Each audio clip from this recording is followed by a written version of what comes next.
আন্তর্জাতিক বিভিন্ন স্যাটেলাইট ছবিতে দাবি করা হয়েছে ইরান সাগরে এক বিশেষ ধরনের বিমানকে পানিতে নামতে দেখা গেছে।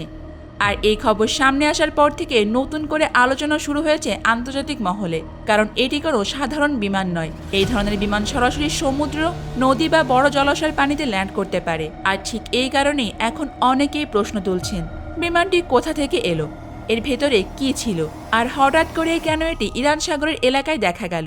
মূলত এই ধরনের বিমানকে সি প্লেন বা অ্যামফিবিয়াস বিমান বলা হয়। এগুলো এমনভাবে তৈরি করা হয় যাতে সাধারণ রানওয়ে ছাড়াও পানির উপরে ওঠানামা করতে পারে। বিশেষ করে ১৯৮০-র দশকে বিশ্বের বিভিন্ন দেশে এই ধরনের বিমানের ব্যবহার বেশ জনপ্রিয় ছিল। তখন অনেক দেশ উদ্ধার অভিযান, সামুদ্রিক টহল এবং দুর্গম এলাকায় যাতায়াতের জন্য এই বিমান ব্যবহার করত। তবে সময়ের সাথে সাথে আধুনিক জেট বিমান এবং কার্গো বিমানের ব্যবহার বাড়তে থাকায় ধীরে ধীরে এই প্রযুক্তির ব্যবহার কমে যায়। তারপরেও বর্তমান সময়ে কয়েকটা দেশের কাছে এখনও এই ধরনের বিশেষ বিমান রয়েছে। বিশেষ করে রাশিয়ার বেইরিফ বি-200 সিরিজের বিমানকে বিশ্বের অন্যতম শক্তিশালী পানিতে ল্যান্ড করতে সক্ষম বিমান হিসেবে ধরা হয়। এই বিমান শুধু পানিতে ল্যান্ড করতে পারে না, প্রয়োজনে কয়েক টন পরিমাণ মালামাল বহন করতেও সক্ষম। এমনকি কয়েক সেকেন্ডের মধ্যে আবার সমুদ্র থেকে আকাশে উড়ে যেতে পারে। খারাপ আবহাওয়া বা জরুরি পরিস্থিতিতেও কাজ করার মতো করেই এগুলো তৈরি করা হয়েছে। অনেক বিশ্লেষকরা ধারণা করছেন এই ধরনের প্রযুক্তি হয়তো ইরান উত্তর কোরিয়ার কাছ থেকে পেয়ে থাকতে পারে, যদিও এই বিষয়ে ইরান বা নর্থ কোরিয়া কেউ আনুষ্ঠানিকভাবে কোনো মন্তব্য করেনি। তবে আন্তর্জাতিক বিশ্লেষকদের মতে সাম্প্রতিক সময়ে ইরান, রাশিয়া এবং উত্তর কোরিয়ার মধ্যে সামরিক সম্পর্ক অনেকটাই বেড়েছে। বিভিন্ন আন্তর্জাতিক প্রতিবেদনে দাবি করা হয়েছিল ইরান তাদের অত্যাধুনিক সাবমেরিন প্রযুক্তির কিছু অংশ উত্তর কোরিয়ার সাথে বিনিময় করেছে। শুধু তাই নয়, ইরান তাদের অত্যাধুনিক কারা ট্যাঙ্ক উত্তর কোরিয়ায় পাঠিয়েছে।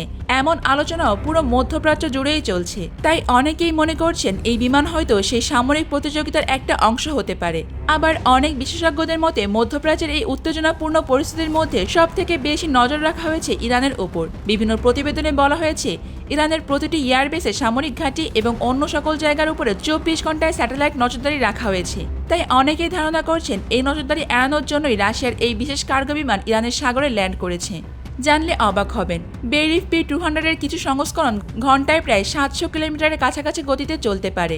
রাশিয়া মূলত এই বিমানকে আগুন নেভানো, উদ্ধার অভিযান এবং বিশেষ পরিবহন কাজে ব্যবহার করে থাকে। পাশাপাশি প্রয়োজনে জরুরি সরঞ্জাম দ্রুত এক জায়গা থেকে আরেক জায়গায় নেওয়ার কাজেও এগুলো ব্যবহৃত হতে পারে। গোটা বিশ্ব একসময় ভেবেছিল এই ধরনের পুরনো পানিতে ল্যান্ড করা বিমান এখন আর খুব বেশি ব্যবহার হয় না। কিন্তু ইরান সাগরে এমন একটি বিমান দেখা যাওয়ার দাবির পর থেকে নতুন করে নানা প্রশ্ন উঠতে শুরু করেছে।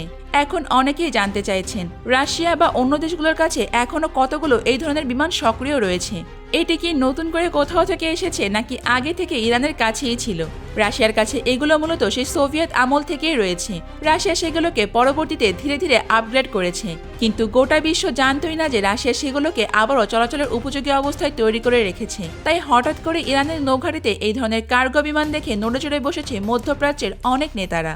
নেতানিয়াহু ইতিমধ্যে এই ব্যাপারটা নিয়ে আমেরিকার সাথে আলোচনায় বসেছে। কিছু আন্তর্জাতিক বিশ্লেষকরা মনে করছেন এই ঘটনার পেছনে কৌশলগত বা সামরিক কারণও থাকতে পারে।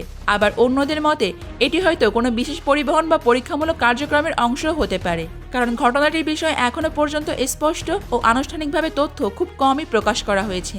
এদিকে এই ঘটনার পর বিভিন্ন আন্তর্জাতিক গণমাধ্যমে বিষয়টি নিয়ে আলোচনা বেড়েছে। তবে এখনও পর্যন্ত কোনো দেশ আনুষ্ঠানিকভাবে নিশ্চিত করেনি বিমানটি কোন দেশের ছিল, কেন এটি এই এলাকায় গিয়েছিল, কিংবা এর ভেতরে ঠিক কী ছিল। আর ঠিকই অজানা তথ্য ও রহস্যের কারণে পুরো ঘটনাটি নিয়ে আন্তর্জাতিক মহলে নতুন করে আলোচনা তৈরি হয়েছে।